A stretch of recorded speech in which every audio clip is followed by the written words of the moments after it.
في آلية دفاع نفسي اسمها آلية اللامبالاة الوقائية. اللامبالاة الوقائية دي بيستخدمها الشخص أو المُخ علشان خاطر يحمي نفسه من الأحاسيس المؤلمة، وبتظهر أوي الآلية دي لمّا الموضوع بيتراكم عليك أو الحاجات المؤلمة بتتراكم عليك، فبتستخدمها علشان تهرب من الإحساس ده أو تركنه شوية، فابتدي تدعي يعني إنك مش هَمّك حاجة أو مش فارق معاك حاجة.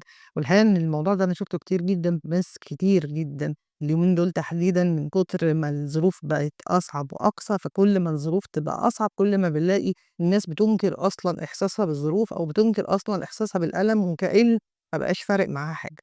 الحقيقة إنه طول الوقت وطول ما إحنا بنكنس وبنحط تحت السجادة عمرنا ما هنتعافى، وعلشان كده وعيك بمخك وبطريقة تفكيرك مهم جدًا، هو اللي بيخلّيك تخرج من حيّز ال الشكل النمطي لحياتك، أو بمعنى أصح تبقى فاهم مُخّك بيخدعك وبيحاول يقنعك بإيه، علشان تفهم الألم أو الحياة اللي مش عاجباك اللي أنت عايشها دلوقتي سببها كُلّه مُخّك وآليات دفاعك اللي أنت اتخذتها في وقت من الأوقات عشان تحمي نَفْسك، والحقيقة إن هي ما عرفتش تحمي بيها نَفْسك ولا حاجة، دي أثّرت بشكل كبير على حياتك.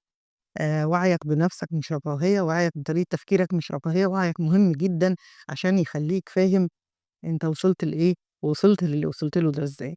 أنا نرمين هيكل ودي قناة لحظة وعي، ويمكن اللحظة دي اللي بعدها.